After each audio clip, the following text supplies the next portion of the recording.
Bienvenue à tous. On est très content de vous retrouver pour une nouvelle masterclass The Product Crew, cette fois-ci avec nos amis Simon et Paul, architectes et staff engineers chez Le Bon Coin.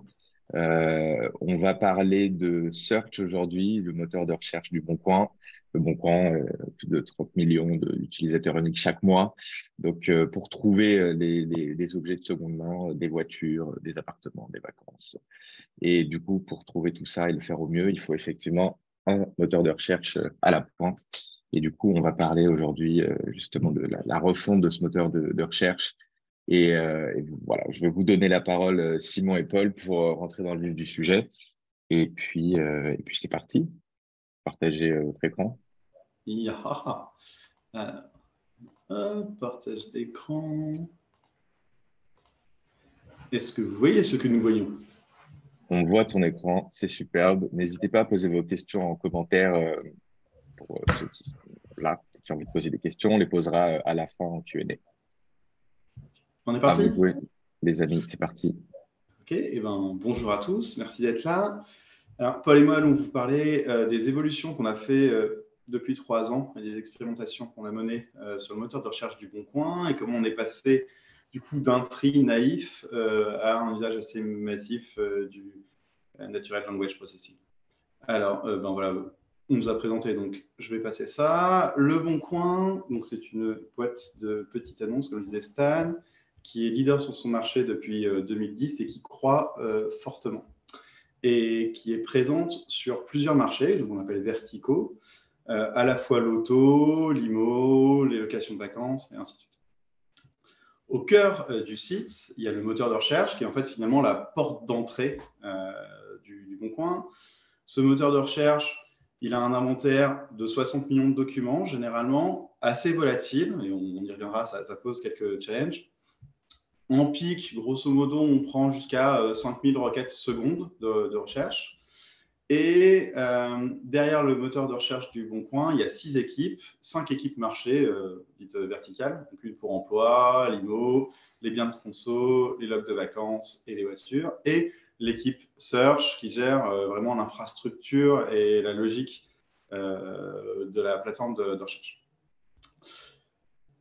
Du coup, en 2019, quand commence notre histoire, l'architecture justement du moteur de recherche, c'est ça, c'est-à-dire en bleu, là, un orchestrateur d'indexation qui est géré par cette équipe de recherche et qui va interroger une base de données dans laquelle il y a toutes les petites annonces et interroger les différents microservices et systèmes de données des différentes équipes verticales en vert afin d'agréger le contenu, gérer les cycles de vie et pousser ces petites annonces dans un index Elasticsearch, c'est la technologie qu'on utilise comme base pour notre moteur de recherche, donc un index partagé au-dessus duquel on a le service qui gère vraiment les recherches, qui n'expose pas Elasticsearch directement, qui expose une API de recherche qui abstrait le back-end et qui reçoit du coup des requêtes sous un format de JSON qui lui est spécifique et qui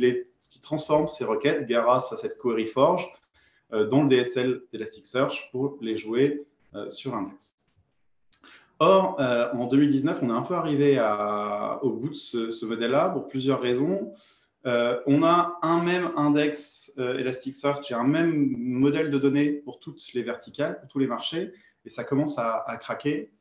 On a un même mode de tri pour tout le monde et en plus c'est un mode de tri temporel, donc les annonces les plus récentes devant, et il y a certains marchés comme la location de vacances pour lesquels ça fait genre juste aucun sens. Sur la façon de bosser, on a d'autres problèmes, c'est que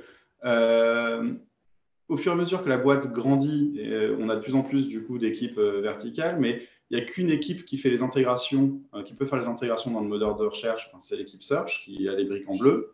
Et donc, du coup, il y a une sorte d'effet bottleneck et des tas de problèmes de qualité de code du coup, qui en découlent, des couplages par la base, des problèmes de cohésion, ainsi de suite.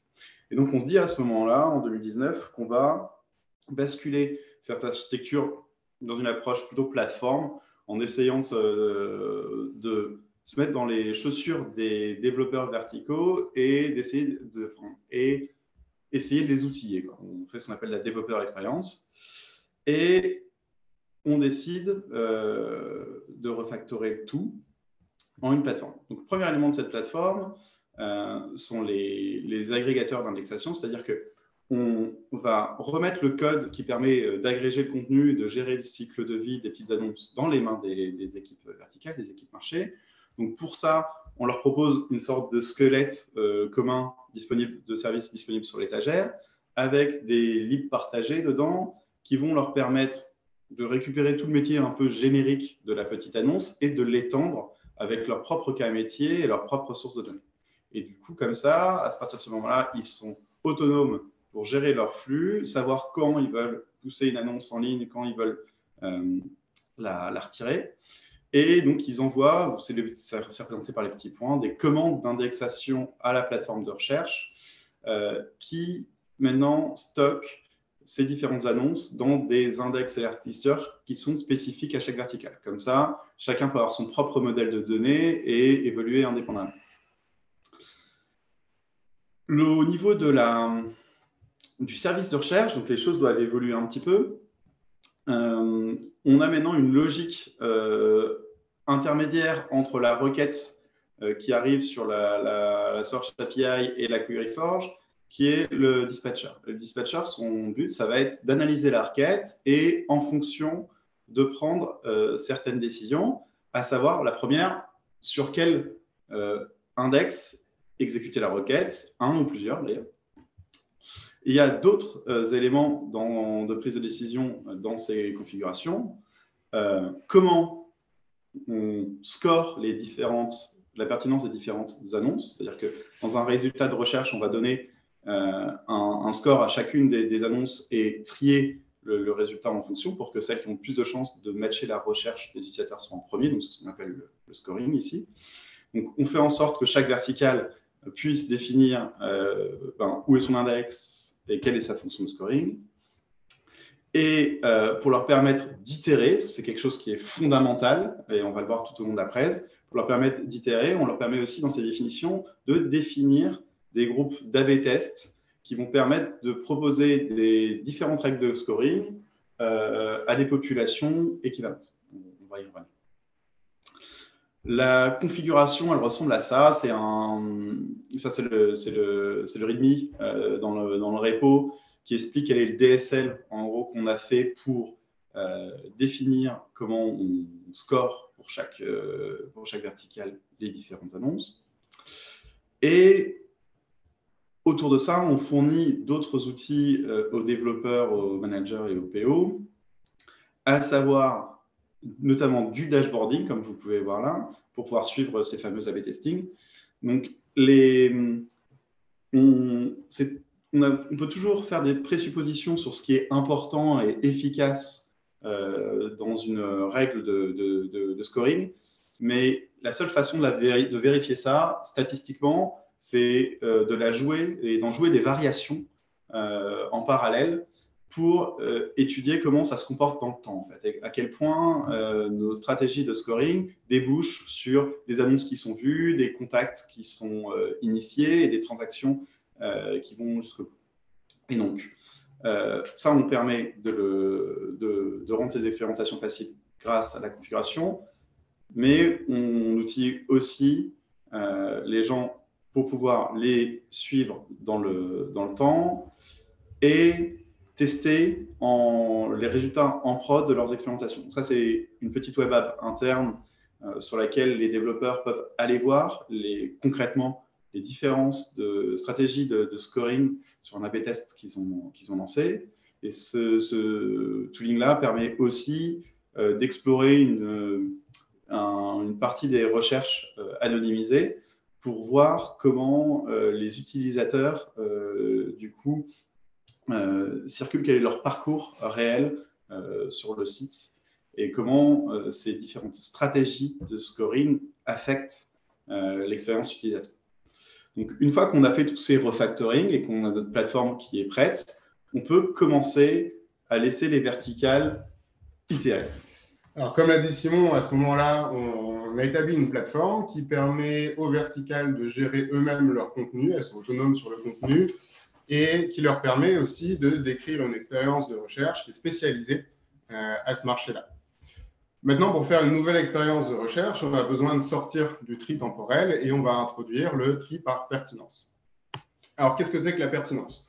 On peut avoir une définition qui est théorique, qui est simplement la mesure de la relation entre les résultats d'une recherche et la recherche. Dans le cas du Boncoin, c'est un peu plus flou que ça. La pertinence, c'est un ordonnancement des résultats de recherche. Donc avant, on ordonnait par ordre d'arrivée sur le site.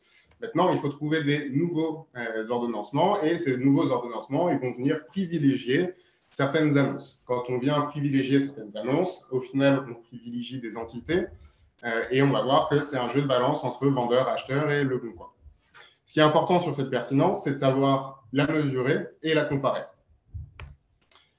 Pour pouvoir la mesurer, on introduit des KPI qui sont à la fois défensifs et offensifs. Un des KPI, c'est le taux de contact, donc c'est le pourcentage de recherche qui mène au moins à un contact. Plus il y a de contacts par recherche, plus on est content. La précision, qui est à ce moment-là de la plateforme le rang de la première annonce cliquée. Et les performances premium. Les options premium chez Le Boncoin, c'est des options de gain en visibilité sur les annonces. Il faut qu'on arrive à défendre ce KPI. C'est quelque chose qui marchait très bien en tri temporel. Il faut que ça marche toujours en tri par pertinence. Et donc, ce que je disais juste avant, on a des KPI qui sont offensifs, comme le taux de contact, c'est un KPI qu'on va faire grimper, et des KPI défensifs. On veut une précision qui ne se détériore pas trop et on ne veut pas détériorer la performance des options premium. Pour faire ça, on va utiliser les features natives d'Elasticsearch. Elasticsearch, il a plein de features. On va essayer de les composer pour faire quelque chose qui a du sens. Et pour faire ça, on va utiliser plusieurs choses. D'abord, une pondération de score. Donc, une pondération, on va venir multiplier ou altérer le score d'un document en fonction de certains attributs. On vient de le voir, on a des options premium sur certaines annonces. On va venir pondérer le score de ces options premium pour que à texte équivalent entre deux annonces, l'option premium soit un peu plus pertinente, un peu plus haut dans les résultats. On a ensuite du TF-IDF, qui est un algo qui nous permet de donner un score de relation entre le texte de la recherche et le texte de document. On va l'approfondir juste après. Et le time decay, qui est une notion de fraîcheur des annonces. Même si on ne veut plus faire du tri temporel, peut-être que les annonces qui sont arrivées il y a 2 ans sur le site sont moins pertinentes pour l'utilisateur que l'annonce qui est arrivée il y a 2 heures. Alors, qu'est-ce que c'est que le TF-IDF? On vient d'en parler. C'est un algo qui nous permet de donner un score à un document en fonction d'une recherche. Je vous ai mis là une équation un peu compliquée qui décrit un phénomène très simple. TF-IDF, c'est pour Term Frequency Inverse Document Frequency. Term frequency, c'est la fréquence d'apparition d'un mot-clé dans un document et inverse document frequency, c'est la fréquence d'apparition du mot-clé dans l'ensemble de la collection. Alors, pourquoi ces deux éléments ils nous intéressent? D'abord, le premier, c'est assez intuitif de se dire que plus un mot-clé apparaît dans un document, plus ce document est pertinent pour ce mot-clé. Et l'IDF, c'est de se dire que plus un mot-clé est présent dans l'ensemble de la collection, moins il est discriminant entre les documents. Donc, le TF-IDF, il va augmenter le score d'un document qui possède des mots-clés, mais il va le nuancer avec la fréquence d'apparition de ces mots-clés-là. Donc, dans cet exemple-là, on a un document 1 qui a un score très supérieur au document 2 et le document 3 qui ne revient pas parce qu'il lui manque un keyword. Le time decay, ce que je disais avant, c'est une notion de fraîcheur. C'est encore un graphe compliqué pour décrire un phénomène simple. Plus on est loin dans le temps par rapport à la date d'aujourd'hui, plus le score de l'annonce va descendre. On a du coup plusieurs options en fait pour le faire décroître plus ou moins rapidement, avec ou sans plateau, et ainsi de suite. Exactement. On a un contrôle complet sur comment on dégrade ce score-là. Un petit exemple de configuration. On peut voir à droite qu'on est en train de jouer avec toutes ces features-là. Donc, on multiplie le score d'une annonce en fonction de la présence de certains tags. On joue avec la fraîcheur de l'annonce. Ici, on a pris une gaussienne pour détériorer le score. Et on a des algos de TF-IDF qui sont un peu cachés ici. À gauche, on a une configuration d'A/B testing. Et l'A/B testing, c'est un outil qui est très, très important pour nous.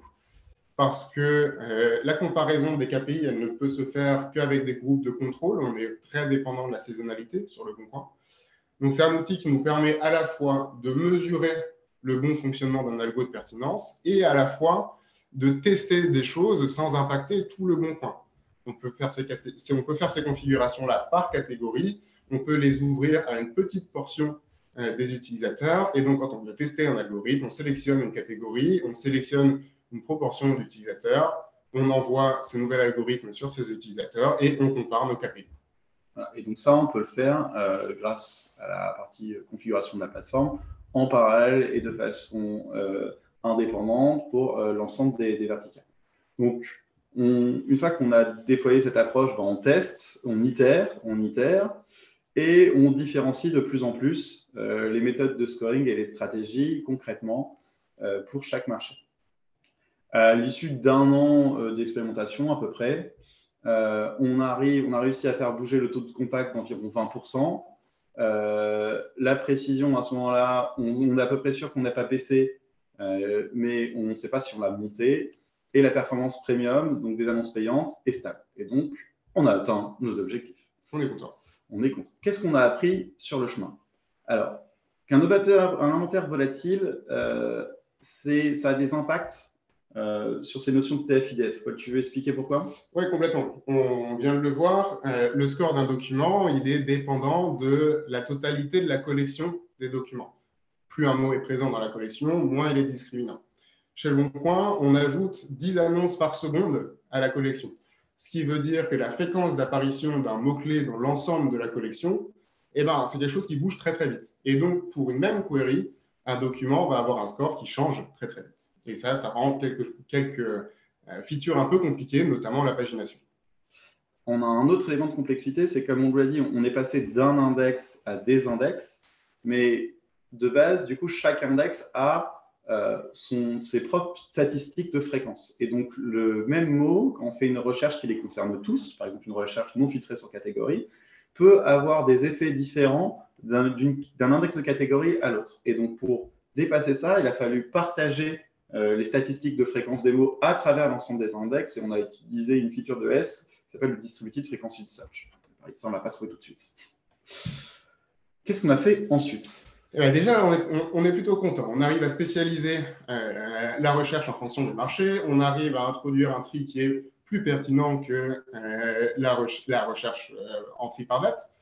Mais on va aller un petit peu plus loin. Ce qui nous manque encore, c'est comprendre les intentions de l'utilisateur. Pour comprendre l'intention d'un utilisateur, on veut faire ce qu'on appelle de la recherche sémantique.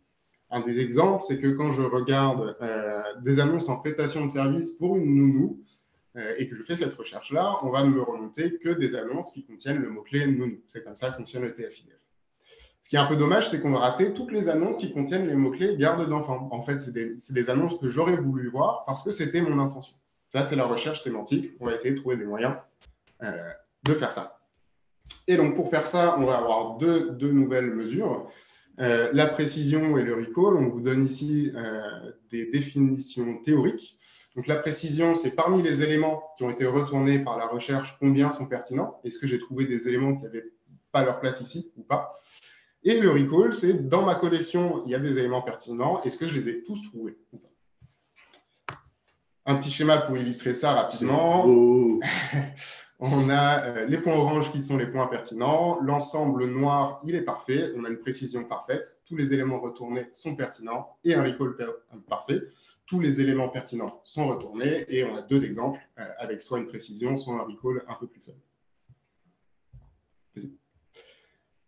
Les objectifs de cette expérimentation, on vient de le voir, c'est d'augmenter la précision, d'augmenter le recall. Le recall parce qu'on va trouver des annonces avec la même intention que la recherche, et la précision parce qu'on aimerait aussi que les annonces qui correspondent vraiment à l'intention de l'utilisateur soient un petit peu plus haut. Mais comment on va faire ça du coup? Et alors, pour faire ça, on est obligé d'introduire du machine learning. Ça veut dire qu'on doit comprendre le texte que l'utilisateur nous a donné. Et pour faire ça, il faut qu'on introduise quelques notions. La première, c'est ce qu'on appelle un embedding. L'embedding, c'est une représentation mathématique d'un objet. Ici, notre objet, c'est le titre d'une annonce. On va le transformer en vecteur. Pourquoi on fait ça? Parce que le vecteur a l'avantage de faire une capture de la sémantique du texte. Donc, on n'est pas en train de simplement représenter des lettres, on est en train de représenter un sens.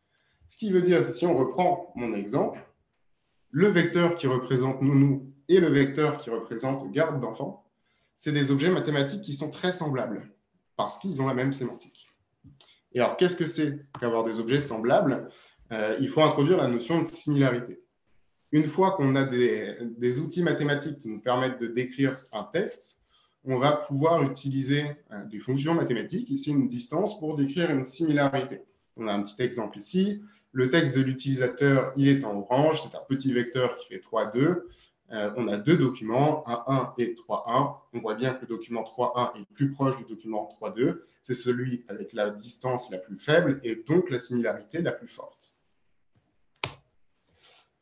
Maintenant qu'on arrive à transformer du texte en vecteur et qu'avec ces vecteurs, on a des notions de similarité, on va utiliser un algo qui est bien connu, KNN, pour K-nearest neighbor.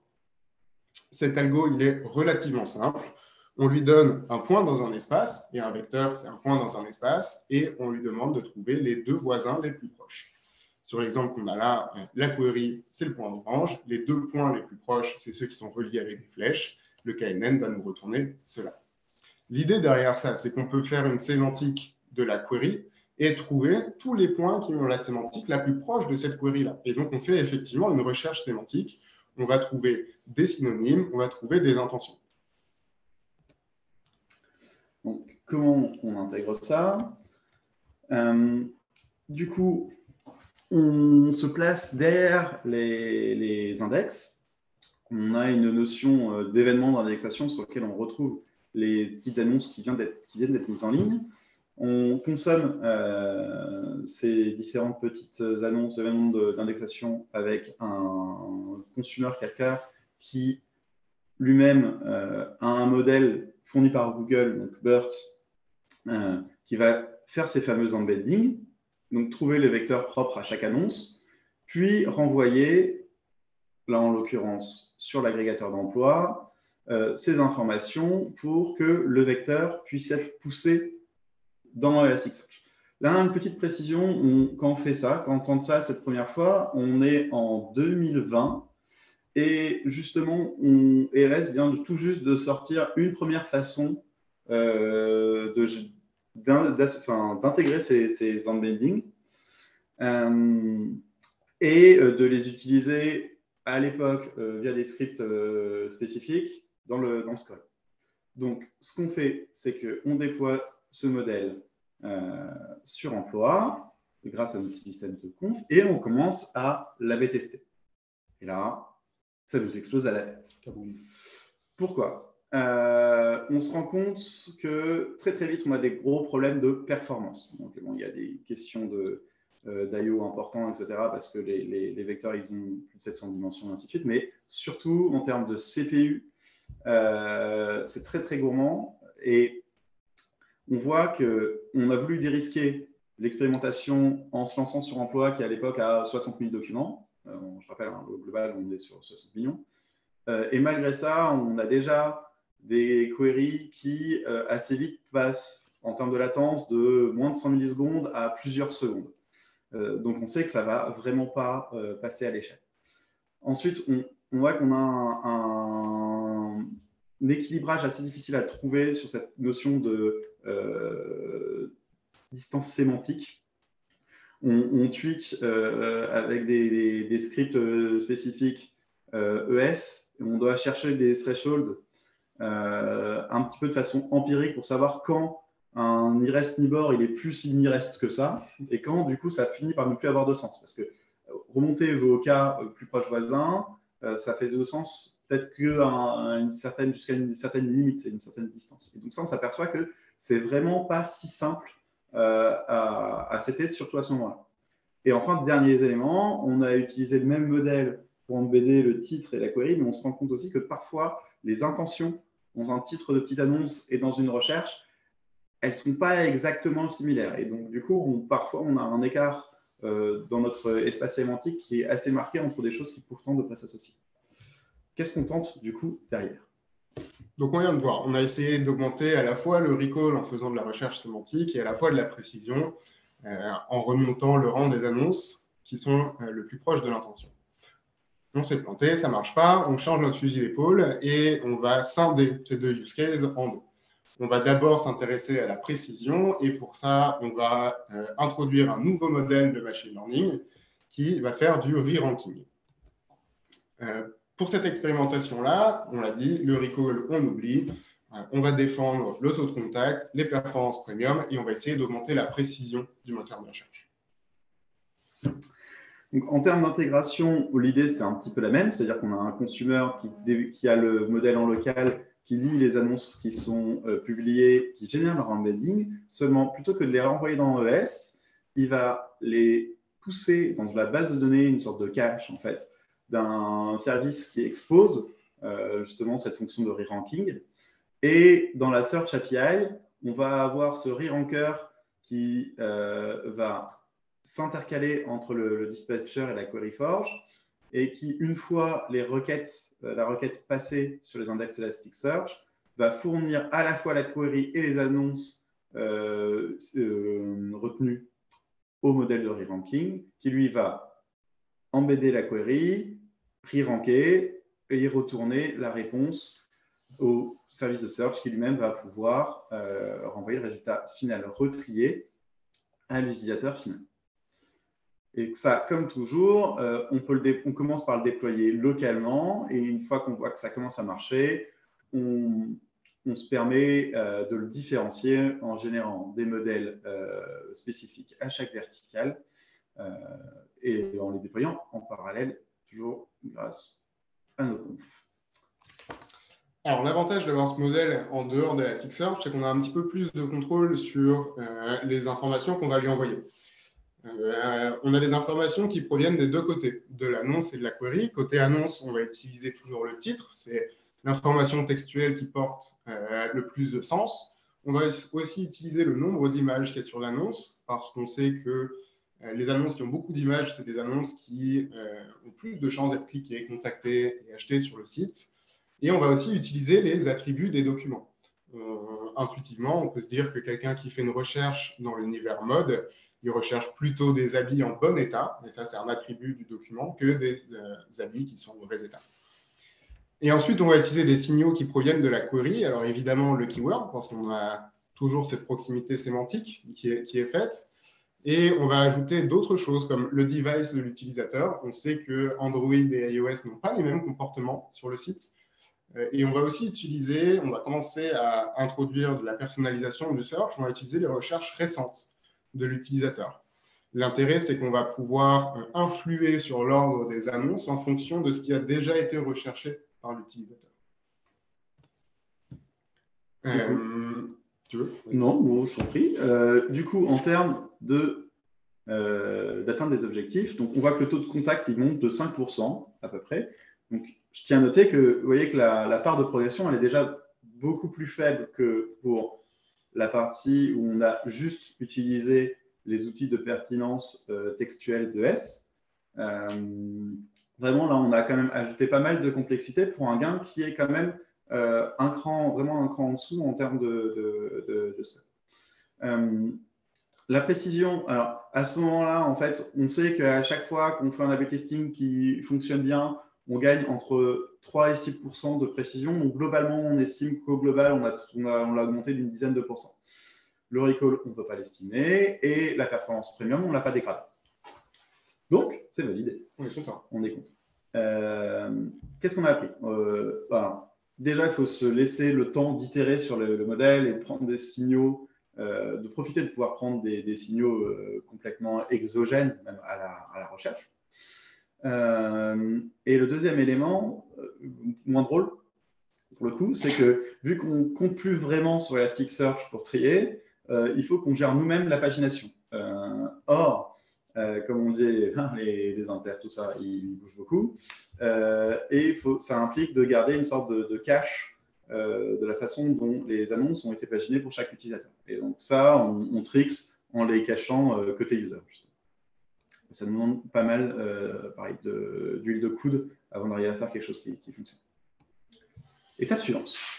Nouvelle itération. Donc là, on est en 2021, 2022, fin 2022 même. L'arrivée en prod de cette itération-là, c'est fin 2022. Parce que ça arrive avec une nouvelle feature de S. Ça arrive avec une nouvelle feature de S qui est sortie en 2022. ES est passé en version majeure 8. Avec l'arrivée de cette version majeure, ils introduisent un nouvel algo qui est l'ANN, qui est le petit cousin du KNN. On va en parler juste après. Et très vite après, en fait, ce nouvel algo, non seulement il est disponible sur Elasticsearch, mais en plus, il est disponible en le combinant avec les recherches dites classiques. Alors, pourquoi ANN et pas KNN? KNN, on l'a vu, c'est les cas voisins les plus proches. Et là, l'ANN, c'est pour Approximative Nearest Neighbor, donc c'est les voisins approximativement les plus proches. J'ai un mème qui résume très très bien le fonctionnement de cet algo. Il est rapide, mais il est faux. Mais ça, c'est grave. Et c'est pas forcément très grave. On a un exemple ici. On fait un trade-off entre la précision de l'algorithme et ses performances. On l'a vu dans la deuxième expérience, pardon. On n'arrive pas à calculer la distance entre tous les vecteurs de notre inventaire. Il y en a beaucoup trop, ça coûte beaucoup trop cher en temps CPU. Et donc, on va faire des approximations. Le principe de cette approximation, c'est qu'il va, si on lui demande les deux voisins les plus proches, il va nous retourner deux voisins très proches. Et s'il n'y en avait pas un troisième qui était un peu plus proche que l'un des deux, bah, si, peut-être. Mais ce n'est pas très grave, on va s'en contenter.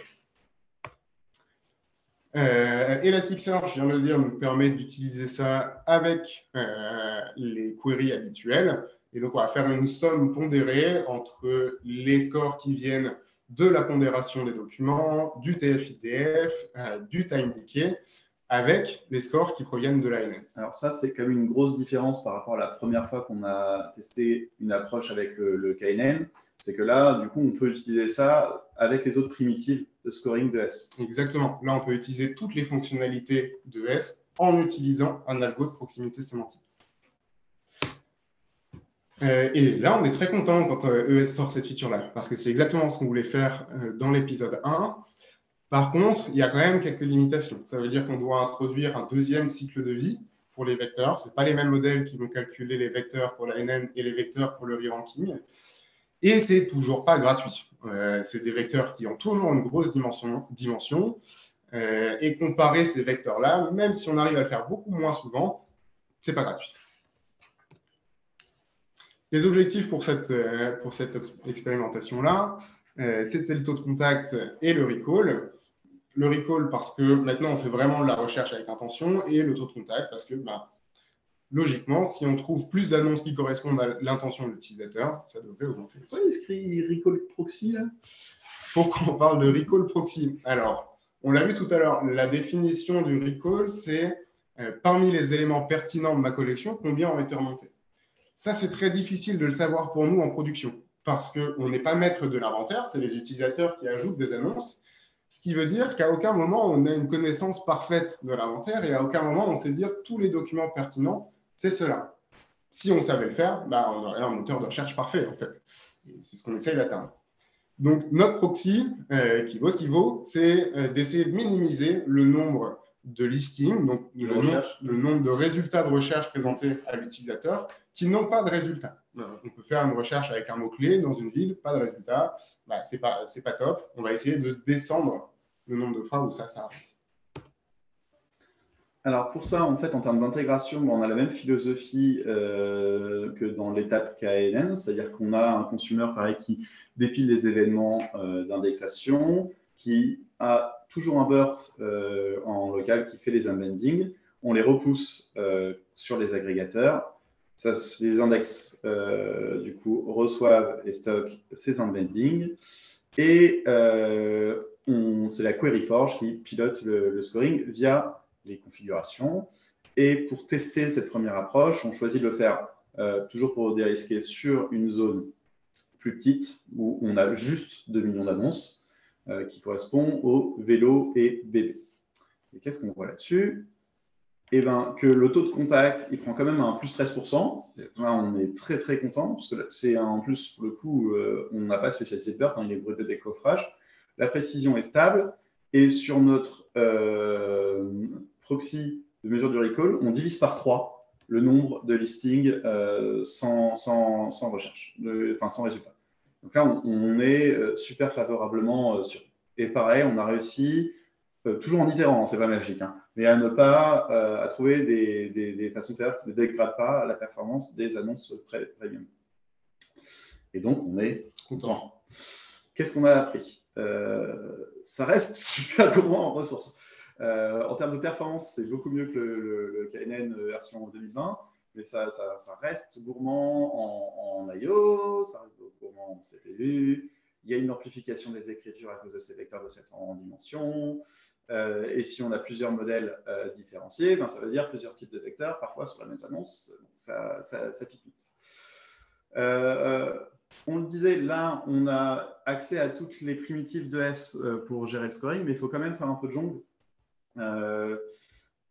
entre la partie proximité sémantique et scoring natif. Et ça nous a demandé pas mal de temps pour trouver justement ce threshold qui fait qu'on va chercher la plupart du temps quand même des trucs pertinents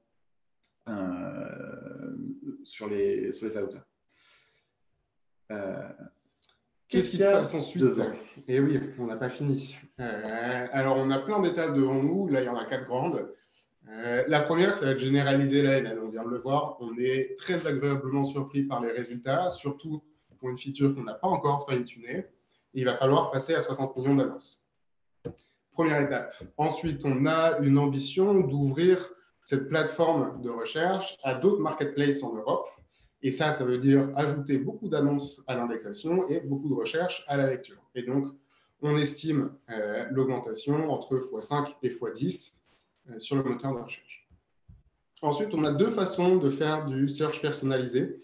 Quand on parle de search personnalisé, on l'a un peu introduit tout à l'heure, c'est une expérience de recherche qui est à la fois customisée par marché et par utilisateur. Et pour faire ça, on a aujourd'hui 2 voies devant nous. Chez Le Bon Coin, il y a une équipe qui fait de la recommandation. Cette équipe, elle crée des embeddings qui représentent les utilisateurs, donc toujours les mêmes objets mathématiques qu'on a vus tout à l'heure, mais au lieu de représenter du texte, ils représentent un comportement d'utilisateur. Et on pourrait utiliser ces embeddings dans du machine learning pour altérer l'ordonnancement des résultats. L'autre voie devant nous, c'est une voie un peu plus experte. On fait du tracking utilisateur, on a de la statistique d'utilisation du moteur de recherche. On peut utiliser ces statistiques pour venir altérer, avec de la pondération de documents, les résultats de la recherche. Alors, on a aussi un autre challenge devant nous, c'est la consommation d'infra. Voilà, AWS gagne toujours. Notre hébergeur, c'est AWS. Ici, on voit la courbe du nombre de machines qui constituent le cluster Elasticsearch chez Le Bon Coin, et ça matche parfaitement avec le logo AWS. Il n'y a pas de hasard. Quand je suis arrivé en 2018, on avait à peu près 80 machines pour des raisons historiques. On a passé 1 an à optimiser ce moteur de recherche et on est descendu à 35 machines. Et aujourd'hui, on est à plus de 100 machines. Donc, ça, il y a plein de raisons. D'abord, l'inventaire grandit, le nombre d'utilisateurs grandit, la quantité de recherche faite sur le site grandit et la quantité de features qu'on a sur le search grandit. Et donc ça, il va falloir à un moment trouver des astuces pour rationaliser la dépense en ressources. Et ça, en plus, ça ne compte pas tout ce qu'il y a autour, pour le coup. Et ça ne compte pas tout ce qu'il y a autour. On parle vraiment uniquement de l'infra Elasticsearch. Du coup, en conclusion, et dans le désordre, si jamais vous devez vous lancer dans ce genre d'approche, c'est très important de pouvoir mesurer, tester, itérer, on l'a dit, adapter les stratégies au use case, mais aussi du coup d'avoir une vision critique sur le ROI entre l'argent que vous investissez et en infra et la complexité du logiciel que vous construisez et le retour sur investissement que vous avez en réel. Nous, on a des échelles où gratter des pourcents de transformation, ça a un effet assez important, mais ce n'est pas forcément vrai dans tous les cas. Et donc, il faut avoir un regard un peu critique là-dessus. Du coup, c'est aussi important de ne pas tout réinventer. Comme on l'a vu, nous, les plus gros gains qu'on a fait, c'est avec les fonctions natives de S qui scorent juste textuellement. Et donc, il faut vraiment commencer par optimiser cette première partie-là avant d'étendre. Et quand on étend, bien penser qu'on a la capacité à faire ses propres modèles de ML, bien sûr, mais aussi à prendre des trucs sur l'étagère qui peuvent très, très, très bien marcher et être pas si difficile que ça à intégrer. Et enfin, dernier point, tout ça, c'est des outils qui sont encore largement en évolution, en maturation. Et donc, c'est important de faire de de la veille et te permettre de tester, etc. Parce que d'une année sur l'autre, les primitives des modèles peuvent complètement avoir changé. Voilà, on a fini. Merci pour votre attention. Est-ce que vous avez des questions? Je stoppe le partage. Merci beaucoup Simon et Paul pour cette presse. On a quand même bien soulevé le capot du search. C'est hyper intéressant. On va vous poser une petite question dans les commentaires juste avant de prendre les vôtres. Il y en a pas mal qui ont été posés déjà, c'est cool. On va vous poser une petite question sur votre utilisation du machine learning, dans quelle mesure c'est industrialisé déjà ou vous êtes en recherche de ressources ou d'infra pour pouvoir le faire. On va essayer de voir dans l'audience comment se répartissent un peu les différentes personnes. Et en attendant, je peux peut-être aussi vous dire un mot sur ce qu'on fait chez The Product Crew. On fait des masterclass comme celle-ci, on adore en faire, on en fait de plus en plus. On va avoir un replay, la question a été posée, on va avoir un replay bientôt sur la chaîne YouTube. Et aujourd'hui, on est des spécialistes du recrutement, on recrute des profils UX, design, produit depuis longtemps. Et on ouvre l'engineering, la data, les ops. Donc, si vous cherchez votre prochaine aventure ou si au contraire, vous recherchez à recruter, vous pouvez aller jeter un œil. Je crois que Lucie va balancer quelques liens. Et voilà, on sera ravis de vous accompagner. Alors ça commence à répondre. Ça commence à répondre. Non. On fait des POC, mais on peut pas encore industrialiser. C'est forcément par là que ça commence. Hein. Je me rappelle à l'époque du Bon Coin, effectivement, où on travaillait ensemble. Au début, on POC, on fait des modèles et la phase d'industrialisation dans un second temps. Et les choses se font progressivement. Ça parlait beaucoup d'itération aussi dans les questions. On n'a pas le choix, on est obligé d'itérer, d'y aller petit à petit et prendre son temps. Et c'est ce que tu disais aussi à la fin, Simon, typiquement sur Elasticsearch, commencer par utiliser ce qui existe déjà, le natif, avant de commencer à vouloir rajouter tout un tas de trucs par-dessus, commencer à tester simple. Ok, donc on a l'infra, on a les ressources, plus de la moitié des personnes, donc ça c'est cool. Et après, c'est des niveaux de maturité différents. Du coup, on va passer à quelques questions que j'ai essayé de récupérer depuis le début.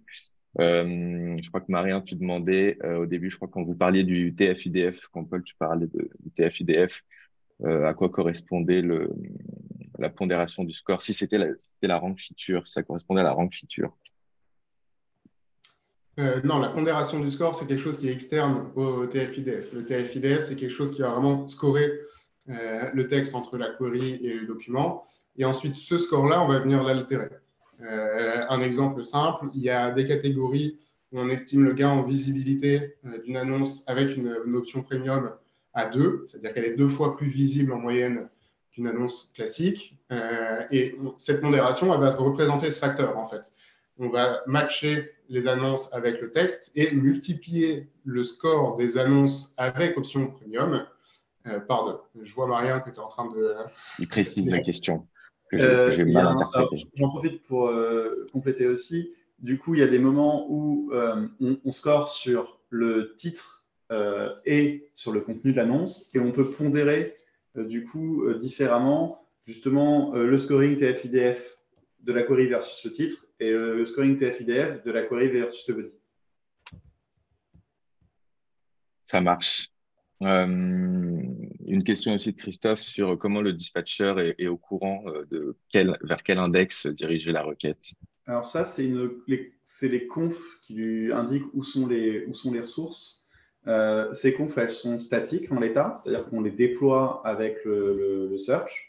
Donc, pour faire des changements de conf, ça passe par une PR et reshipper le service. Nous, on peut shipper le service, on n'est pas limité à un nombre de fois, on peut le shipper par jour. Et comme c'est des confs de trucs qui sont assez stables, généralement, parce que faire une expérimentation, ça va durer 1, 2, 3 semaines.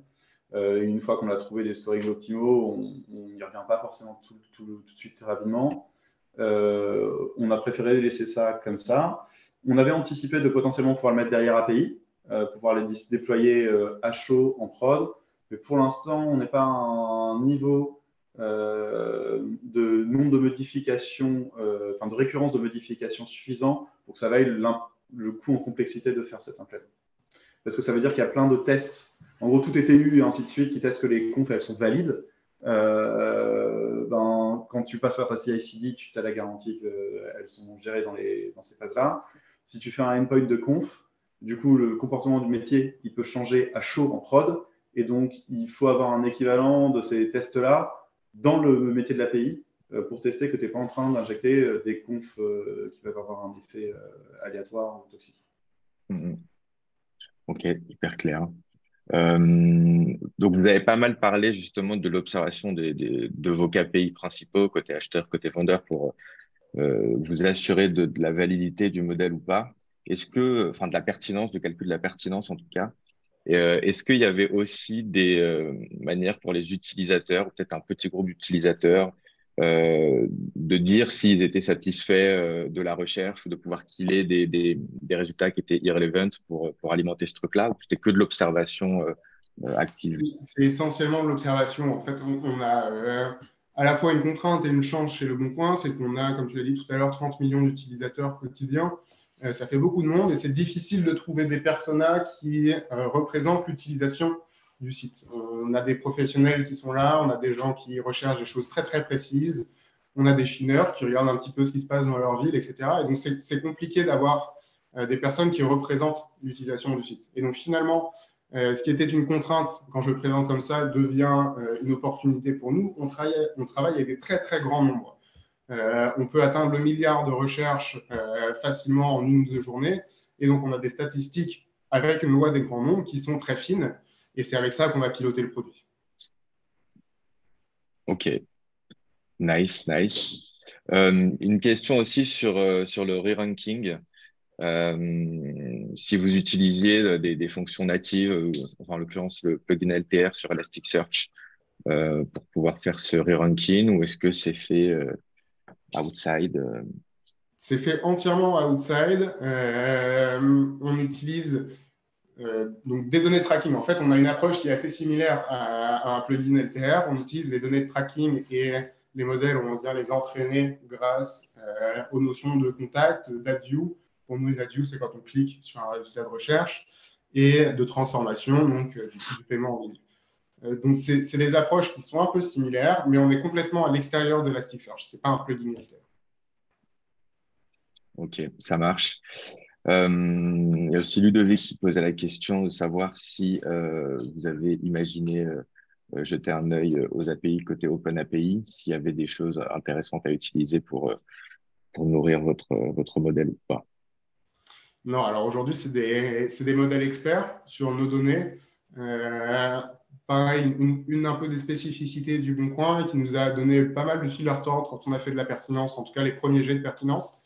C'est qu'on a un inventaire qui est assez dissocié d'un dictionnaire de la langue française. En fait, on a énormément de noms de produits, de noms de marques qui sont inconnus de la plupart des modèles dans la littérature et des modèles sur étagère.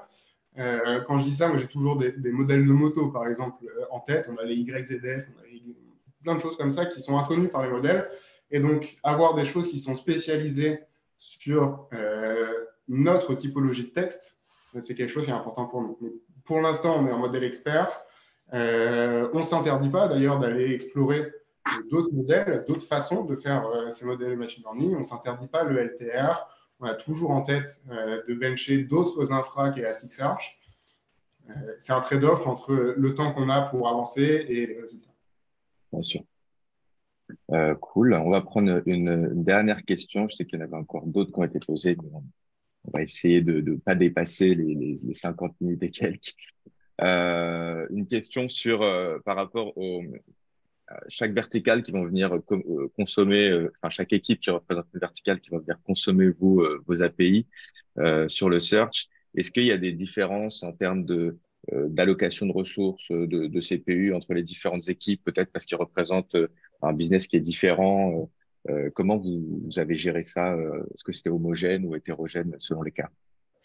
Ouais, complètement. On a à la fois à l'indexation et à la recherche des moyens de modifier la consommation de ressources. À l'indexation, ça va être essentiellement du partitionnement de bases de données. Je ne vais pas rentrer dans le détail, mais à certains moments, on a besoin d'avoir une grosse puissance de lecture sur ces bases de données-là. Et cette puissance de lecture, elle est forcément en fonction du volume de données qui est dans ces DB. Donc, une DB qui appartient à la verticale emploi, qui représente 60 000 documents, pardon, ça peut être une petite DB et on n'a pas forcément besoin d'optimiser ces performances-là. La DB qui tient les biens de consommation, là, par contre, il y en a 58 millions et il faut que ce soit rapide. Et donc, ça, le squelette partagé qu'on distribue au vertical est capable de faire ces optimisations-là à l'indexation. Et côté recherche, là, ça joue plutôt dans Elasticsearch. En fait, on a un seul cluster, mais avec plusieurs index. Et donc, la consommation CPU qui va être utilisée, elle va être directement en relation avec le nombre de partitions des index. Plus un index est partitionné, plus on est capable de paralléliser les recherches. Donc, on consomme plus de CPU, mais on va plus vite. Et là, on a exactement la même stratégie. Pour emploi, on n'a pas besoin d'avoir beaucoup de partitions. Alors, c'est des répliques, mais pas des partitions logiques. Alors que pour les biens de conso, on a beaucoup de partitions parce qu'il faut traverser 60 millions de documents rapidement. Et du coup, il y a eu un avantage, enfin, un pseudo side effect avec les décorrélés, c'est que du coup, tous les petits inventaires, on peut par exemple les réindexer ou les reconstruire très très vite. Et pas forcément, du coup, chose qui était plus compliquée quand on traitait tous les 60 millions d'annonces en un seul bloc. Ok, ça marche, très clair. On va s'arrêter là pour ce midi. Merci beaucoup, Merci. Simon. Merci beaucoup, Paul. C'était un plaisir de découvrir ou de redécouvrir peut-être pour certains comment fonctionnait le search et vos dernières expérimentations et vos perspectives futures. Merci à tous. N'hésitez pas à mettre peut-être une petite note sur 5 en commentaire sur ce meet-up. Comme ça pourra peut-être nous aider à vous proposer des sujets qui vont dans cette même direction-là ou de diversifier un peu les thèmes aussi. Merci Lucie d'avoir géré aussi cet événement. Et puis on se retrouve bientôt la semaine prochaine. On va faire une masterclass sur l'évaluation d'un dev dans un process de recrutement. Donc vraiment un sujet complètement différent de ce qu'on avait aujourd'hui, mais qui fait quand même partie des mêmes grandes thématiques. Et on aura le replay de l'événement dès la semaine prochaine sur la chaîne YouTube qu'on balancera un peu partout sur Meetup et sur LinkedIn. Voilà, merci encore à tous. Et puis, salut Paul, salut Simon. La bise à tout le monde. Merci.